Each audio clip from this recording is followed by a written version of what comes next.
안녕하세요, 노르웨이 열스입니다. 오늘은 엑스페리아 XZ 프리미엄 가지고 왔어요. 제가 원래 개봉기를 먼저 보여드리고 리뷰를 이렇게 하나 둘 진행하는 게 일반적이었잖아요. 그런데 얘 같은 경우에는 테스트용 제품을 제가 대여를 해왔어요. 그래서 이렇게 박스가 있지만 안에 든 게 없어서 굳이 언박싱을 하는 게 의미가 있을까 라는 생각에 그냥 바로 디자인 그리고 특징들 알아볼까 해요. 앞선 영상에서는 제가 프레스데이에 참석하면서 몇 가지 특징들 정리해서 올려놨는데 그 점도 한번 참고해 보시고요. 이번 영상에서는 좀 더 자세하게 디자인이나 특징들 알아보도록 할게요. 바로 시작해보죠. 자, 소니 엑스페리아 XZ 프리미엄. 아우, 이름도 길어. 네, 어찌됐든 전면 디자인부터 살펴볼게요. 전면에는 4K HDR 해상도를 지원하는 5.5인치 디스플레이 이렇게 자리하고 있고요. 많은 분들이 지적하시는 부분이죠. 상하단 베젤이 꽤 넓어요. 예, 많이 넓어요. 근데 사실 아이폰 7 플러스랑 비교하면 5.5인치 디스플레이 크기에 베젤 두께 역시 비슷하거든요. 그런데 뭐 여러분들도 대충 아시겠지만 아이폰 8 같은 경우에는 최근 트렌드에 맞춰서 베젤리스로 출시될 거다라는 얘기가 많죠. 소니 엑스페리아 XZ 프리미엄 같은 경우에는 지난 2월 MWC 2017에서 선공개되면서 아마 베젤리스는 충분히 대비하지는 못했을 거예요. 물론 추후 차기작에서는 어떻게 나올지는 잘 모르겠지만 저도 개인적으로 이 베젤만 제외하면은 뭐 전체적인 디자인이나 성능 크게 흠잡을 곳은 없다고 생각을 하거든요. 뭐 어찌됐든 전면 베젤 이렇게 생겨 먹었고요. 그리고 상하단 스테레오 스피커 들어가 있고 전면에는 1300만 화소 f2.0 조리개 값의 전면 카메라 이렇게 들어가 있어요. 그리고 후면 디자인, 후면의 지문 봐라. 잠시만 닦고 올게요. 여러분들도 지금 잘 보고 계시겠지만 소니 엑스페리아 XZ 프리미엄은 좋게 말하면 패밀리 룩이라고 할 수 있지만 전작하고 크게 디자인이 달라지진 않았어요. 하지만 가장 크게 달라진 부분은 바로 이거 미러 디자인. 지금 제 손가락 보이죠? 거의 거울 수준이에요. 거울 수준. 근데 지문이 너무 잘 묻어요. 지문이. 여느 단말기도 그렇지만 특히나 얘는 지문이 묻으면 이 디자인 특성상 이게 너무 티가 많이 나기 때문에 말 그대로 생폰을 쓰고자 하시는 분은 열심히 관리를 하셔야 될 거예요. 그렇지 않고 그냥 케이스를 씌운다 라고 하시면은 물론 이런 오염이나 이염에는 충분히 대응할 수 있겠지만 이 미러 디자인의 특징을 제대로 살리기는 힘들겠죠. 그러한 장단점이 분명한 디자인이고, 그리고 후면 상단에는 1900만 화소 f2.0 조리개 값의 카메라, 듀얼 카메라는 아니고 싱글 카메라예요. 그리고 뭐 플래시 이렇게 들어있고요. 별다른 특징은 없어요. 그리고 측면에는 이렇게 또 커버가 하나 씌워져 있죠. 예전부터 소니 제품 같은 경우에는 그런 오픈 단자가 아니에요. 이런 식으로 다 방수 방진을 위해서는 커버들을 다 사용하고 있는데, 우선 이 커버를 열게 되면은 마이크로 SD 카드를 넣을 수 있는 슬롯과 그 옆에 숨어있는 유심 트레이 슬롯이 함께 자리를 하고 있어요. 커버를 여닫는 타입이기 때문에 유심 트레이 클립이 없어도 이렇게 탈착이 가능하고요. 대신에 손톱을 아예 쓰기가 힘들다 하시는 분들은 빼기에는 조금 무리가 있을지도 모르겠어요. 그리고 하단에는 USB Type-C 포트 그리고 마이크가 자리하고 있어요. 뭐 상하단 이렇게 보시면 아시겠지만 다이아몬드 커팅 형식으로 마감 처리를 했어요.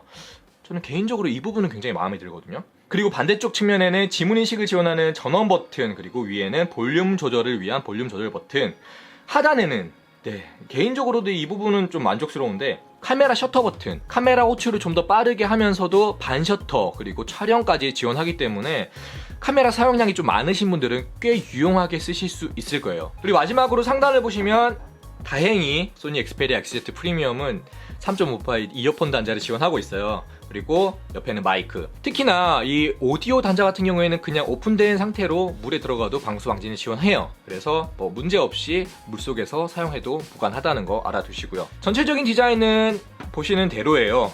와우, 지문 봐라. 이 정도로 지문이나 오염에는 좀 약하다는 거. 뭐 지금까지 디자인을 개인적으로 평해보자면 저는 사실 이렇게 각진 디자인을 선호하는 편은 아니에요. 아이폰이나 갤럭시 S8 그리고 G6 같이 모서리가 약간 둥근 타입을 선호하거든요. 그래서 어떤 분들은 이 디자인 몇 년 동안 우려먹냐 뭐 이런 얘기들도 많이 하시는데 뭐 그거는 어디까지나 개인적인 취향이기 때문에 더 이상은 제가 뭐 언급하지는 않을게요. 그럼 전원 켜기 전에 소니 엑스페리아 XZ 프리미엄에 관련된 간략한 주요 스펙부터 확인을 하고 갈게요.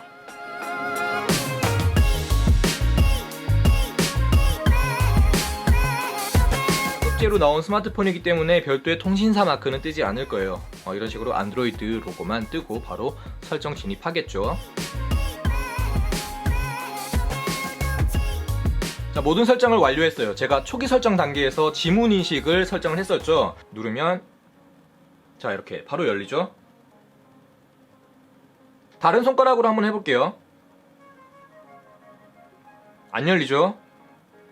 이 정도 속도로 반응을 한다는 거 참고하세요. 자, 그럼 상태바부터 확인해 보도록 할게요. 위에 보시면 밝기 최대로 보이시죠? 가운데, 그리고 최저. 다시 최대로 맞춰놓고 지금 이런 아이콘들이나 전체적인 인터페이스 확인하실 수가 있으실 거예요. 설정 화면에 들어가서 휴대폰 정보 한번 볼게요. 지금 안드로이드 버전 보이시죠? 7.1.1 네, 안드로이드 누가.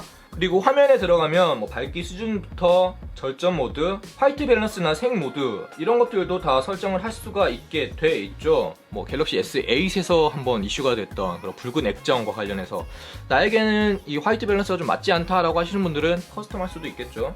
그리고 배터리 활용함에 있어서도 그 스태미너 모드라고 해서 일정 이하로 그 배터리 사용량이 떨어지면 관리를 할 수 있는 기능들도 제공을 하더라고요. 사용자가 지금 15%라고 디폴트 값으로 잡혀져 있는데 15%가 제일 미만이네요. 25% 더 늘릴 수가 있네요. 15% 밑으로는 안 내려가고. 자, 일단 이렇게 해놓고 뭐 항상 켜기도 돼 있는데, 자, 이렇게 자동으로 15% 미만으로 떨어지면 백그라운드 앱이나 GPS 그리고 비디오 이미지 이런 것들을 다 제어를 한다는 거죠. 그리고 키보드에 들어가면 소니 엑스페리아 XZ 프리미엄은 그 스위프트 키보드란 게 적용이 돼 있어요. 입력 패턴이나 뭐 이런 예측 단어들을 좀 지원을 해준다고 하죠. 뭐 언어 같은 것들은 한국어, 영어 기본적으로 깔려 있고요. 테마도 이렇게 바꿀 수가 있네요. 이렇게 키보드 테마도 이렇게 바꿀 수가 있네. 키 입력 소리라든지 진동 방법들도 다 설정을 할 수가 있어요. 자, 이렇게 키 타이핑을 할 때마다 소리 크기나 지금 진동이 느껴지거든요. 안드로이드 기본 진동으로 이렇게 키보드 타이핑 할 때마다 그 모바일 키보드 햅틱 진동에도 좀 민감한 분들이 계시던데 이런 설정들도 참고해 보시면 좋을 것 같네요. 그리고 소니 엑스페리아 XZ 프리미엄에서는 4K 해상도를 지원한다고 말씀드렸죠. 물론 이 5.5인치 화면에서 4K 그것도 HDR 봐서 얼마나 차이가 있을까 싶지만 물론 저 역시도 마찬가지거든요. 근데 뭐 지원한다고 하니까 한번 볼게요. 그런데 화질도 화질이지만 이 스테레오 사운드가 여느 스마트폰들과 비교해서는 확실히 좀 더 풍부한 것 같긴 해요. 물론 아이폰 7 플러스도 스테레오 사운드를 지원하고 있죠. 개인적으로는 이게 50인치 이상 정도 돼야지 그래도 이게 4K구나 라고 피부에 와 닿을 정도로 느낄 텐데, 배터리 효율이나 5.5인치 크기나 이런 것들을 따져보면 아직은 그래도 모바일에서는 QHD만으로도 충분하지 않나라고 저는 그렇게 생각을 하거든요. 물론 4K 해상도를 지원하는데 굳이 이거를 마다할 필요는 없겠죠. 그리고 이 상태에서 셔터 버튼을 길게 누르면 자, 자동으로 카메라 모드로 진입을 해요. 모드들이 왼쪽 편에 나타나는데 화면을 스와이프 할 때마다 변경할 수가 있고요. 이렇게 비디오 모드에 들어갈 수가 있어요. 그리고 특징 중 하나가 960프레임의 슈퍼 슬로우 모션 촬영이라고 말씀을 드렸었죠. 자, 이 슬로우 모션 버튼이 있어요. 뭐야 열을 식혀야 합니다. 잠시만. 오, 야, 뜨겁다 얘. 잠시만. 기기의 온도가 올라가고 있습니다. 계속 올라가면 앱이 자동으로 닫힙니다. 이런 또 기능이 있다니. 일단 기기 자체의 발열이 좀 있네요. 제가 지금 이렇게 후면을 만져보면 따끈따끈해요. 기기 발열 때문에 지금 슬로우 모션 촬영을 못하겠는데? 온도 상승에 따라 얼굴 인식이나 자동 배경 인식, 대상 추적 이런 기능들은 쓰지 못한다고 나오네요. 이렇게 되면은 차물에다 그냥 담궈놔야 되나? 제가 본 첫인상은 일단 제가 선호하는 둥그스름한 녀석은 아니라는 점. 미러 디자인이나 컬러감은 굉장히 만족스럽거든요. 하지만 여러분들도 보시는 것처럼 지문이나 오염에 굉장히 약하다는 점과 또 많은 분들이 지적하는 이 베젤.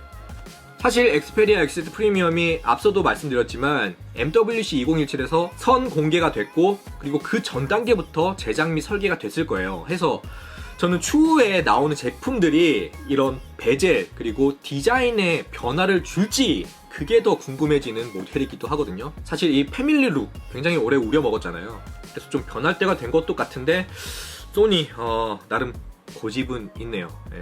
뭐 그런 것들을 제외하면은 전체적으로 크게 흠잡을 부분은 없는 디자인이고 기기다 라고 말씀을 드리고 싶지만, 여러분들이 영상 말미에서 보셨을 텐데 온도에 따라서 그 사용할 수 있는 앱에 제한이 따른다는 점. 제가 그 4K 영상을 몇 분 틀지 않았거든요. 그럼에도 불구하고 카메라 앱을 실행하고 몇 가지 앱들을 이렇게 사용해 보고자 했는데 슈퍼 슬로우 모션이라든지 내지는 얼굴 자동인식 뭐 그런 기능들 온도 제한 때문에 사용할 수 없었다. 그 최근에 나온 제품들 가운데 발열 때문에 앱 사용에 발목을 잡는 제품들은 없었던 것 같거든요. 그런 부분들은 좀 개선돼야 되지 않나 생각은 들어요. 이어질 영상에서는 제가 갤럭시 S8 그리고 G6, 아이폰 7 플러스 카메라에 좀 심도 깊은 리뷰를 진행하고, 그리고 갤럭시 S8 플러스를 지금까지 써오면서 느꼈던 그런 일말의 과정들을 좀 정리하는 총 리뷰를 한번 또 다뤄보도록 할게요. 그런 부분들도 구독하기, 좋아요, 알람까지 챙기셔서 빠르게 만나보시기 바랄게요. 그럼 지금까지 드로그의 열쇠였습니다. 안녕!